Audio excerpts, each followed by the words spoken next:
नमस्कार, आप देख रहे हैं विकासशील हरियाणा और आपके साथ मैं हूं अर्चना कौशल। देश और प्रदेश के विकास में युवाओं की भागीदारी सबसे अहम होती है।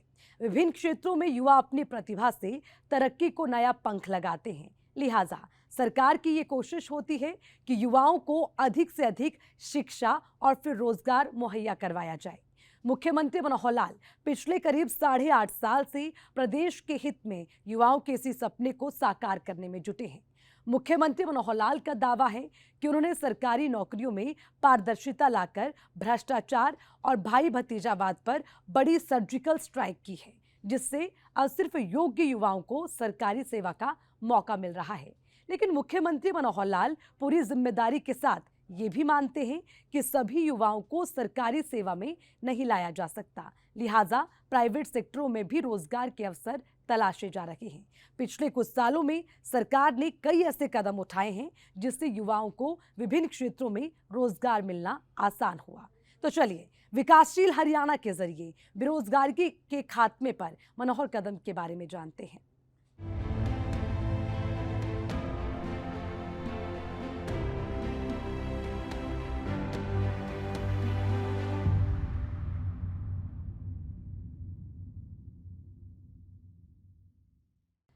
मुख्यमंत्री मनोहर लाल कई बार इस बात का दावा कर चुके हैं कि उनकी सरकार का प्रयास योग्य युवाओं को अधिक से अधिक रोजगार उपलब्ध करवाना है, लेकिन यह तभी संभव होगा जब प्राइवेट सेक्टरों में भी रोजगार तलाशे जाएंगे। मुख्यमंत्री मनोहर लाल की मौजूदगी में कौशल रोजगार निगम ने एक पोर्टल की शुरुआत की। इससे युवाओं को रोजगार मिलने में आसानी होगी और साथ ही कंपनियों को भी आसानी से योग्य कर्मचारी मिल सकेंगे। इसी पर देखिए ये खास रिपोर्ट। युवाओं के प्रति मनोहर सोच की बदौलत अब प्रदेश के युवा प्राइवेट नौकरी के लिए ऑनलाइन आवेदन कर सकेंगे। इसके लिए मुख्यमंत्री मनोहर लाल ने कौशल रोजगार निगम एंटरप्राइजेज पोर्टल को लॉन्च कर दिया है। इस मौके पर बोलते हुए मुख्यमंत्री मनोहर लाल ने कहा कि उनकी सरकार ने पिछले 8.5 साल में गरीबों के उत्थान के लिए कई कदम उठाए हैं, जिससे आवाम को लाभ पहुंच रहा है। खासकर परिवार पहचान पत्र पर बोलते हुए मुख्यमंत्री मनोहर लाल ने कहा कि हमारे इस कदम की आज पूरे देश में सराहना हो रही है कि हम लोग पिछले 8.5 वर्षों में कई प्रकार के नए प्रयोग, नई पहल समाज हित में, और वो भी विशेष तौर पर जो वंचित समाज है, जो ज़रूरतमंद समाज है, जिसको हम सामान्य भाषा में गरीब समाज कह देते हैं, पुअर फैमिलीज, उनके अपलिफ्टमेंट के लिए हमने अंत्योदय का शब्द जरूर विचार आपने उसमें सुनाई होगा, और उसके जो प्रोधा हैं पंडित दीनदयाल जी उपाध्याय, उन्होंने जो सिद्धांत दिया था उस अनुसार काम करने की अपनी पूरी प्रयत्न करते हैं, पूरी कोशिश करते हैं, और बहुत सफलता भी उनको मिली है। इसके लिए टेक्नोलॉजी का भी सहारा लिया है। इसके लिए हमने समाज में उनके सारे डाटा को इकट्ठा करने के लिए अपनी सारी सरकारी मशीनरीज को भी उपयोग किया है। और बहुत अधिक तो नहीं, लेकिन एक विषय पर मैं सबका ध्यान करना चाहूँगा, वो है हमारा परिवार पहचान पत्र। हरियाणा में 72 लाख फैमिलीज हैं, 2,84,00,000 आबादी हमारी है। अब से पहले ये आबादी प्रोजेक्टेड पॉपुलेशन इस नाम से ही पूरे प्रदेश की एक प्रोजेक्टेड पॉपुलेशन यही आंकी जाती थी, लेकिन अब रियल टाइम पॉपुलेशन हमारे पास आती है, क्योंकि हम हर बर्थ को रजिस्टर करते हैं, हर डेथ को रजिस्टर करते हैं। बर्थ के हिसाब से पॉपुलेशन बढ़ना, डेथ के हिसाब से घटना, ये हमारा डेली का एक प्रोसेस है। अपडेशन के लिए लगभग 1 महीने में वो अपडेट होकर के सारा कंप्लीट हमारे पास आ जाता है। तो 1 महीने के बाद आज की जो पॉपुलेशन, एग्जैक्ट पॉपुलेशन 1 महीने बाद हमको पता लग जाएगी। तो इस प्रकार से एक डायनेमिक सिस्टम ये हमने शुरू किया। उसके साथ और बहुत सी जानकारियां परिवार की तो होती ही हैं, लेकिन इनकम भी एक ऐसा विषय है जिसकी जानकारी शायद कोई सरकार इस प्रकार से इकट्ठा करती नहीं रही है। हमने उसमें भी पहल की है। इसकी आलोचनाएं भी हुई, इसकी प्रशंसा भी हुई, लेकिन जब नए नए प्रयोग हम लागू कर रहे हैं तो उसमें जरूर प्रशंसा कर रहे हैं। देश के प्रधानमंत्री श्री नरेंद्र मोदी जी ने मुख्यमंत्री परिषद बैठक में भी ये कहा कि हरियाणा का परिवार पहचान पत्र, इसका जरूर अध्ययन करें, और इसमें लगता है कि इसका लाभ है तो इसको अडॉप्ट करें। उत्तर प्रदेश इसको अडॉप्ट कर चुका है, उन्होंने घोषणा की है कि हम इसको लागू करेंगे। हिमाचल प्रदेश ने भी लागू करने की बात कही है। कई मुख्यमंत्रियों ने हमारे से पूछा भी है। महाराष्ट्र की टीम भी अध्ययन करने के लिए आई थी। मुख्यमंत्री मनोहर लाल ने कहा कि सरकार का प्रयास हर हाल में गरीबों की जिंदगी बेहतर करना है और इसके लिए कई जरूरी कदम उठाए हैं। सभी योग्य युवाओं को रोजगार के अवसर प्रदान किए जा रहे हैं। मनोहर लाल ने कहा कि सरकार का लक्ष्य 1 लाख युवाओं को विदेश में नौकरी दिलवाना है और एक योजना उसके अंदर है कि गरीब लोगों को रोजगार देना। रोजगार के लिए मुख्यमंत्री परिवार अंत्योदय परिवार उत्थान योजना हमने बनाई। उसके अंदर ब्लॉक लेवल पर कैंप्स लगाए। जो गरीब परिवार हैं 1 लाख एनुअल इनकम से कम, ऐसे 7 लाख लोगों को बुला करके उनके बच्चों की, उनमें जो भी काम करने वाला व्यक्ति है, महिला है, पुरुष है, उनकी काउंसलिंग की। उनको अगर कहीं लोन की आवश्यकता है तो बैंकों से लोन लेकर के दिए। उनकी स्किलिंग की जरूरत है तो स्किलिंग करा के दी। प्राइवेट नौकरी अथवा सेल्फ एम्प्लॉयमेंट, इन सब की तरफ आगे बढ़े हैं। ऐसे ही सरकार में भी जैसे एम्प्लॉयमेंट हमारी एजेंसीज जो देती हैं, अपॉइंटमेंट करवाती हैं, वो है HPSC, Haryana public service commission और हरियाणा स्टाफ सिलेक्शन कमीशन। इस के माध्यम से हम नौकरियां जो है उपलब्ध कराते हैं। लेकिन बहुत विभाग ऐसे हैं समय पर अपॉइंटमेंट नहीं होती हैं तो उनको आउटसोर्सिंग की नौकरियां ये भी जरूरत होती है। तो आउटसोर्सिंग में पहले कॉन्ट्रैक्टर्स के माध्यम से ये रखे जाते थे। बहुत शिकायतें आती थी कि उनकी एक प्रकार से कॉन्ट्रैक्टर्स जो हैं उनकी शोषण करते हैं और उसके कारण से कोई पैसे भी पूरे देते नहीं हैं, उनका EPF नहीं कटता है, उनको ESI का लाभ नहीं मिलता है। और ये सारी चीज़ें जब चलती थी, हमने कहा कि इसका प्लेटफॉर्म हम देंगे। तो हमने फिर हरियाणा कौशल रोजगार निगम HKRN जिसको ब्रीफ में कहा, ये एक पोर्टल बनाया है और जितने पहले से आउटसोर्सिंग पर थे उनको भी सबको उसमें रिपोर्ट किया है और जो नए जरूरत पड़ रही है साथ साथ उसको भी हम एक एम्प्लॉयमेंट नहीं डिप्लॉयमेंट करके उनको हम सूची को देते हैं विभाग को। संबंधित विभाग उनको फिर 15 दिन के अंदर अंदर उनको एम्प्लॉयमेंट देता है। वो 1 साल के लिए होती है, 1 साल तक ये रहेगी। 1 साल के बाद फिर से विभाग अपनी रिक्वेशन भेजेगा और उसके बाद फिर चाहे तो वही आएंगे चाहे बदल करके आएंगे, क्योंकि बहुत लोग 1 साल के अंदर बाहर भी हो जाते हैं, उनको कहीं नई नौकरी मिल गई, अपने अपने काम में चले गए, या उनके विभाग बदल करके या स्थान बदल करके हर कोई अपने नियरेस्ट प्लेस पर आना चाहता है, क्योंकि सैलरी उतनी नहीं होती है जितनी एक रेगुलर कर्मचारी की होती है। ये सैलरी इनकी ग्रुप ए लेवल ए जो है लेवल 1 12,000 से 15,000, लेवल 2 15,000 से 18,000, 18 से 25,000, 30,000 ऐसे करके ये है। तो इसलिए जो सैलरी कम होने के बाद निकट से निकट स्थान पर वो आना चाहता है तो उसको भी साल के बाद या बीच में भी अगर उसको अवसर मिलता है तो उसको रजिस्ट्रेशन करा के ले सकता है। हमारे पास कई प्रकार की सूचियां इसमें हैं जिनको हमने सम्मिलित किया है। वो सब मिला करके रॉ डाटा हमारे पास 8,17,000 रुपए का 8,17,000 व्यक्तियों का ये रॉ डाटा हमारे पास है जिसमें से हम लोगों को एम्प्लॉयमेंट दिला सकते हैं। मुख्यमंत्री मनोहर लाल ने कहा कि हमारी सरकार की कोशिश प्राइवेट नौकरियों में गरीब परिवार को आगे लाना है ताकि उनकी जिंदगी को बेहतर बनाया जा सके। एक आंकड़ा साझा करते हुए मुख्यमंत्री मनोहर लाल ने कहा कि अभी विभिन्न कंपनियों से 6,000 कर्मचारियों की डिमांड आ चुकी है। रोजगार पोर्टल की शुरुआत करते हुए मुख्यमंत्री मनोहर लाल ने कहा कि हमारी कोशिश युवाओं को घर बैठे रोजगार उपलब्ध कराना है। जैसे बहुत प्रदेशों के अपने मॉडल चलते हैं, तो अगर हमारी कोई अच्छी योजना को हरियाणा मॉडल का नाम दे सकें, चाहे वो स्वामित्व की योजना है, चाहे वो मेरी फसल मेरी योजना है, मेरी फसल मेरा ब्यौरा, ये एक नई योजना हमने चलाई है, भावांतर भरपाई योजना हमने चलाई है, परिवार पहचान पत्र के नाते से, ऑनलाइन ट्रांसफर पॉलिसी के नाते से डजन्स ऑफ द स्कीम्स ऐसी हैं जो अपने आप में यूनिक है। और आम आदमी को घर बैठे सरकार की योजनाओं का लाभ कैसे मिले और वो भी गरीब आदमी को पहले मिले, उसको चंडीगढ़ का चक्कर ना काटना पड़े, उसको विधायक और सांसद और मंत्री के घर में 2-2 दिन जाके डेरा ना लगाना पड़े, CM विंडो के नाते से घर बैठे अपनी कंप्लेंट अपनी ग्रीवेंस हम तक भेज सके, हम उसको जो भी कोई एक्शन लेना है उस एक्शन टेकन रिपोर्ट उसके घर में भेज सकें ताकि उसकी जो ऊहापोह है खत्म हो, उसका जीवन सरल हो। ये सारा उसके पीछे हेतु है। तो इस काम को मैंने किया है। मैं अब इस अगले काम को जो 12,000 लोगों का डाटा है इसको शुरू कर रहे हैं।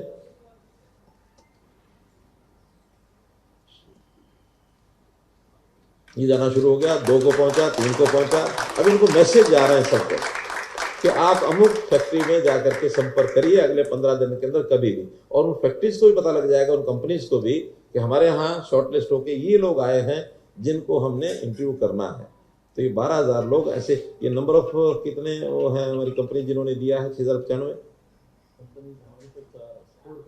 सिर्फ 4 कंपनी से आया है। तो जो बड़ी कंपनीज हैं जिनको लोग चाहिए, उन 4 कंपनी ने 6,095 लोगों की डिमांड रखी है। तो ये सब उनको डिस्ट्रीब्यूट हो जाएंगे as per their demanded qualification and skills. बता दें कि हरियाणा कौशल रोजगार निगम से जुड़कर प्रदेश के युवा 12,000 से 30,000 रुपए तक की नौकरी पा सकते हैं। हरियाणा सरकार का प्रयास है कि बिना किसी भेदभाव के अधिक से अधिक युवाओं को रोजगार से जोड़ा जाए ताकि प्रदेश का भविष्य बेहतर बन सके। ब्यूरो रिपोर्ट, सूर्या समाचार।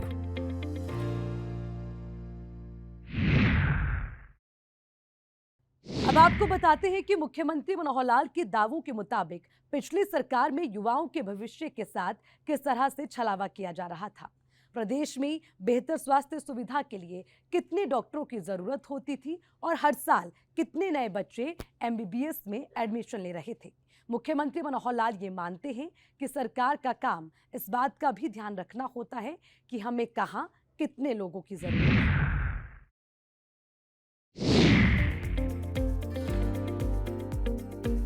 हरियाणा युवाओं का प्रदेश है, लेकिन प्रदेश की ये कड़वी सच्चाई भी रही है कि विभागों में पारदर्शिता की कमी योग्यता को अंदर ही अंदर दम घुटने पर मजबूर कर रही थी, जिससे युवाओं में सरकार के प्रति गुस्सा और असंतोष था। साल 2014 के विधानसभा चुनाव में युवाओं ने उन तमाम पार्टियों के वादे को दरकिनार कर दिया जिनसे वो दशकों से ठगी का शिकार हो रहे थे, जबकि बीजेपी युवाओं को भरोसा दिलाने में सफल रही कि उनकी सरकार बनने पर युवाओं के हित पहली प्राथमिकता में शामिल होंगे। रोजगार पोर्टल की शुरुआत करते हुए मुख्यमंत्री मनोहर लाल ने कहा कि युवाओं को ट्रेनिंग देनी बड़ी बात नहीं है, ट्रेनिंग के बाद उन्हें नौकरी कहां मिलेगी ये सोचना भी सरकार का ही काम है। पिछली सरकार में डॉक्टरों की कमी का हवाला देते हुए मुख्यमंत्री मनोहर लाल ने कहा कि पिछली सरकार में सालाना महज 700 नए डॉक्टर का एडमिशन होता था, जबकि प्रदेश को 28,000 डॉक्टरों की जरूरत है। मनोहर लाल ने कहा कि अब मेडिकल कॉलेज की संख्या बढ़ा दी गई है, जिससे 1850 स्टूडेंट्स हर साल मेडिकल में एडमिशन ले रहे हैं, लेकिन इस संख्या को अभी और बढ़ाना होगा। डिमांड ट्रेनिंग की तो बहुत होती है, लेकिन ट्रेनिंग और एम्प्लॉयमेंट इसके रेशियो को ध्यान में रख करके सरकार जो है वो योजना बनाती है। आज हम लोग मानो ट्रेनिंग के सेंटर ज़्यादा खोल दें, रिक्वायरमेंट अगर उतनी नहीं है तो ये ट्रेंड व्यक्ति जो है ये भी अपने आप में एक समस्या खड़ी होती है। आपको पता है कि GBTs B.Ed कितने ज़्यादा ट्रेनिंग लेके आए हैं, और फिर बाद में जब इनको कहते हैं कि एस्टेट करो, सब एस्टेट भी कर लेते हैं, और एस्टेट के बाद 5-5 साल 8-8 साल नौकरी मिलती नहीं है। उसके बाद सही यही आती है ना कि हमने फिर एस्टेट क्यों कराया था। पहले एस्टेट का समय 5 साल था, उनका कि नहीं बढ़ाओ 7 साल हो गया। अब 7 साल के बाद कहते हैं फॉर लाइफ करो, कि एक बार हमने एस्टेट दिया तो फिर नौकरी के लिए पक्के हो गए।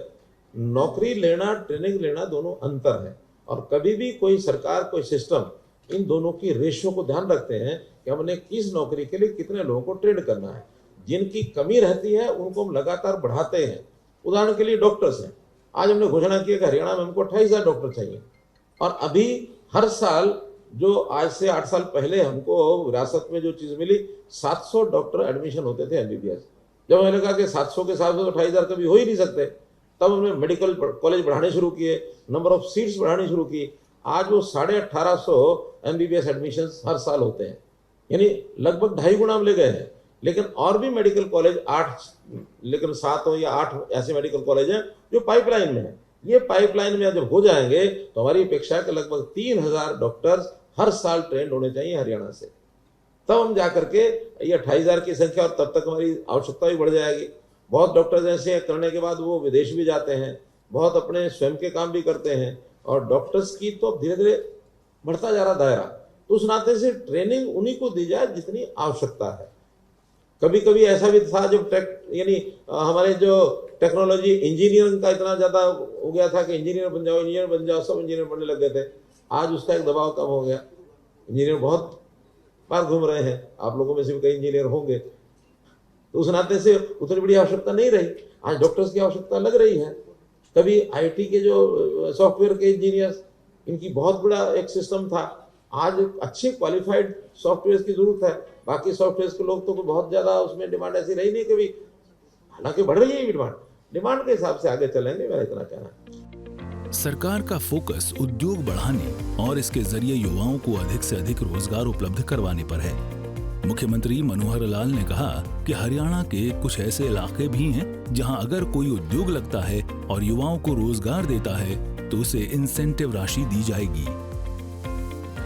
एक विषय जो बार बार आता है, बेरोजगारी। अब हम तो चूंकि अपना सत्यापित डाटा ये अपने पास रखते हैं और इस सत्यापित डाटा में आज भी एक क्लिक से जब हम ये निकालते हैं कि इस समय जिन्होंने अपने आप को बेरोजगार डिक्लेयर किया है तो वो 6.5 लाख के आसपास लोग हैं। अब आप कहेंगे कि जब फार्म भराए जाते हैं ज़्यादा भरते हैं, वो इसलिए भरते हैं कि हर आदमी अपने एक छोटे काम में तो लगा ही रहता है, लेकिन बाद में उसको लगता है कि मैं पढ़ा लिखा हूँ, मुझे सरकारी नौकरी मिलनी चाहिए। प्राइवेट नौकरी करने वाले भी सरकारी नौकरी के लिए इच्छा करते हैं, लालयित रहते हैं। या ग्रुप डी की नौकरी करने वाला पढ़ा लिखा है, उसको लगता है मुझे सी में आना है तो सी के लिए फॉर्म भरेगा। सी वाला भी अगर बी की नौकरी निकलती है तो बी के अंदर फॉर्म भरेगा, अपने आप को प्रमोट करने के लिए। एक विषय। दूसरा, ये हमारा सारा आंकड़ा हमारे प्रदेश का, लेकिन सरकारी नौकरी में प्रदेश से बाहर के लोगों को भी अप्लाई करना उनके लिए भी यानी कर सकते हैं, कोई मना ही नहीं है, ऑप्शन है। तो बहुत ऐसे आसपास के प्रदेश के लोग भी उसमें आकर के अप्लाई करते हैं। वो उत्तर प्रदेश के हो सकते हैं, वो राजस्थान के हो सकते हैं, वो पंजाब के हो सकते हैं, हिमाचल के हो सकते हैं, दिल्ली के हो सकते हैं। हर किसी को सरकारी नौकरी का एक लालच होता है। अब ये अलग बात है कि हमने उसमें मेरिट के ऊपर करने का एक जो नियम है वो बहुत सख्त बनाया है कि हमारे यहाँ मेरिट के बिना कोई नौकरी पाएगा नहीं। तो उसमें से थोड़ा जो कमज़ोर बच्चे हैं वो डिस्करेज तो हो गए हैं कि अब ऐसे नहीं भरते हैं। पहले तो हर कोई आके भरता था, रास्ते ढूंढता था, तो रास्ते सारे बंद हो गए हैं। अब हम तो बल्कि इसके लिए जो कमज़ोर बच्चा है किन्हीं कारणों से पीछे रह गया पढ़ाई में, अब वो खाली रहे सारी उम्र, ऐसा नहीं है, उसको भी व्यवसाय मिले, इसके लिए स्किलिंग के काम ये हमने शुरू कर दिए हैं। और स्किल यूनिवर्सिटी के माध्यम से बहुत सी इंडस्ट्री को भी हमने ऑनलाइन लिया है, ताकि वो लोग उनके साथ समझौता करके और कुछ जो उनकी आवश्यकता है उसकी स्किलिंग उन सेंटर्स में हो जाए। सर्टिफिकेशन हमारा जो विश्वकर्मा कौशल विश्वविद्यालय वो सर्टिफिकेट देगा, फैकल्टी भी वो देंगे, पढ़ाई भी वो कराएंगे और बाद में उनकी प्लेसमेंट उसी इंडस्ट्री में हो जाए। ऐसे 50 के लगभग बड़ी इंडस्ट्री के साथ भी हमारे इस स्किल यूनिवर्सिटी ने समझौते किए हैं। प्रदेश में बेरोजगारी एक ऐसी समस्या रही है जिससे हर वर्ग का युवा खुद को पीड़ित मानता है, जिसे दूर करने को लेकर अब तक की सभी सरकारों की अपनी अपनी दलीलें हैं। बावजूद रिजल्ट एक काली सच्चाई के रूप में सबके सामने था। प्रदेश में पढ़े लिखे बेरोजगारों की फौज खड़ी थी, जिसका सामना करने की हिम्मत पूर्व की किसी भी सरकार में नहीं बची थी। मनोहर सरकार के लिए भी युवाओं की उम्मीदों पर बने पुल को पार करना इतना आसान नहीं था। हालांकि सरकार का दावा है कि उनके कार्यकाल में युवाओं का हित सबसे ऊपर रखा गया है। योग्यता को प्राथमिकता और पारदर्शिता पर जोर दिया गया ताकि पढ़े लिखे बेरोजगारों का विभागों में चयन हो सके। युवाओं में मनोहर सरकार ने अपने भरोसे को बनाए रखा है, लेकिन सवाल ये है कि वो क्या वजह थी जिससे पूर्व की सरकार के प्रति युवाओं में नाराजगी थी। हमारी अगली रिपोर्ट में देखिए। ब्यूरो रिपोर्ट, सूर्य समाचार। पिछली सरकार में नौकरियों में परिवारवाद और क्षेत्रवाद एक बड़ी समस्या थी, लेकिन मुख्यमंत्री मनोहर लाल कई बार इस बात का दावा कर चुके हैं कि उनके कार्यकाल में युवाओं के दिल और दिमाग से इस धारणा को खत्म कर दिया गया। भर्ती प्रक्रिया को डिजिटल हरियाणा के तहत ऑनलाइन किया गया, जिससे युवा घर बैठे चयन की सारी प्रक्रिया की जानकारी ले सकता है।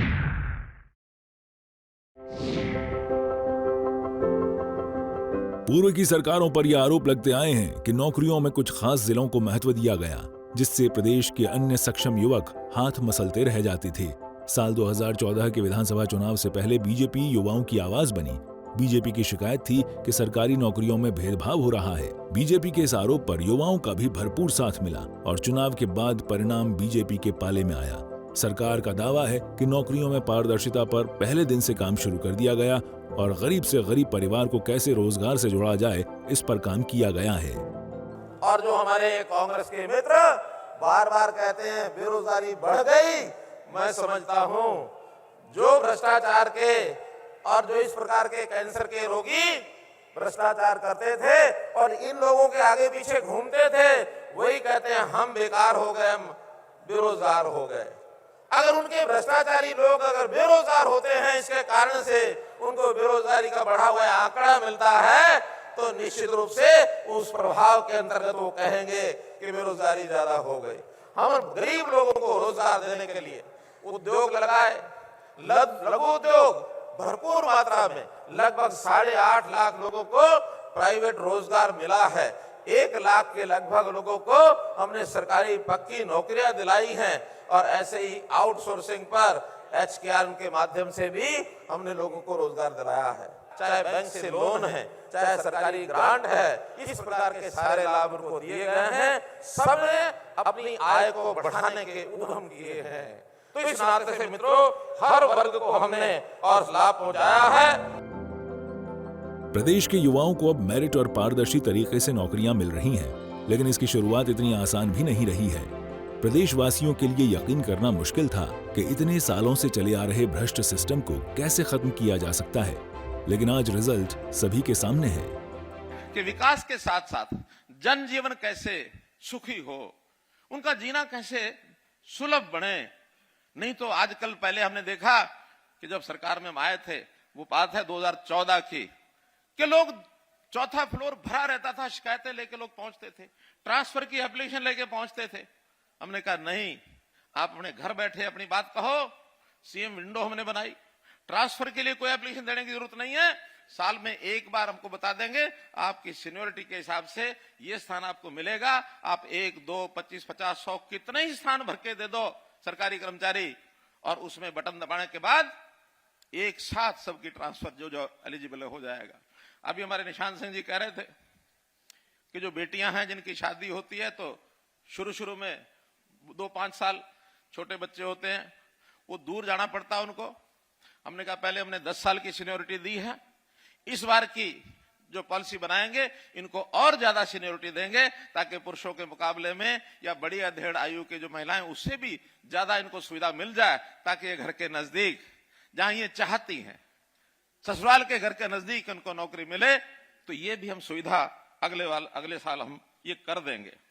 विकास के नाते जहां तक बात है, पहले केवल नेताओं के माध्यम से हम अपनी बात को आगे भेजते थे। दरअसल सरकारी नौकरियों के लिए निकाली जाने वाली भर्तियों में रिश्वतखोरी बड़ी समस्या रही है, जो सालों से विभिन्न विभागों में अपनी जड़ें जमाए बैठा था। बीजेपी के आरोपों के मुताबिक प्रदेश के हर विभाग में भ्रष्टाचार का बोलबाला था, और इसकी एक बड़ी वजह थी नौकरियों में लिखित परीक्षा को कम और इंटरव्यू को ज्यादा तवज्जो देना।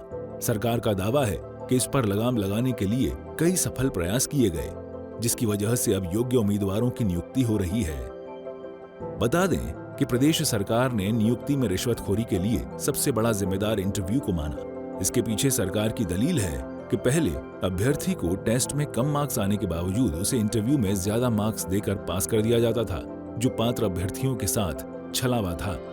ऐसे में मनोहर सरकार ने नीतियों में बदलाव करते हुए इंटरव्यू के मार्क्स को कम किया, जबकि रिटन टेस्ट को ज्यादा तवज्जो दी, जिसकी वजह से उन अभ्यर्थियों को सीधा लाभ पहुंच रहा है जो अपनी काबिलियत के दम पर नौकरी पाने का हक रखते हैं।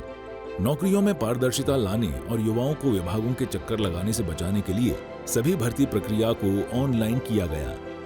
अभ्यर्थी अब आवेदन करने के साथ मार्कशीट और फिर उसके बाद रिजल्ट तक की सुविधा घर बैठे ले रहे हैं। विभाग का दावा है कि इस प्रक्रिया में अभी तक किसी अभ्यर्थी की कोई शिकायत नहीं मिली है। सरकार का दावा है कि सक्षम युवा योजना बेरोजगारी कम करने में काफी कारगर कदम साबित हो रही है। 1 नवंबर 2016 को सक्षम युवा योजना की शुरुआत की गई, जिसके तहत प्रदेश के स्नातकोत्तर बेरोजगारों को करीब 100 घंटे काम करने की एवज में 9,000 रुपए प्रतिमाह देना शुरू किया गया। ब्यूरो रिपोर्ट, सूर्या समाचार। पिछले 8 साल के अपने कार्यकाल में मनोहर सरकार ने युवाओं का हित ध्यान में रखकर कई कदम उठाए हैं, जिससे हजारों युवाओं को लाभ पहुंचा। मुख्यमंत्री मनोहर लाल खुद इस बात को मानते हैं कि सभी युवा को सरकारी नौकरी नहीं दी जा सकती, लिहाजा सरकार का प्रयास प्राइवेट सेक्टरों में योग्य युवा को नौकरी दिलाना है। विकासशील हरियाणा में आज के लिए इतना ही। मुझे दीजिए इजाजत। नमस्कार।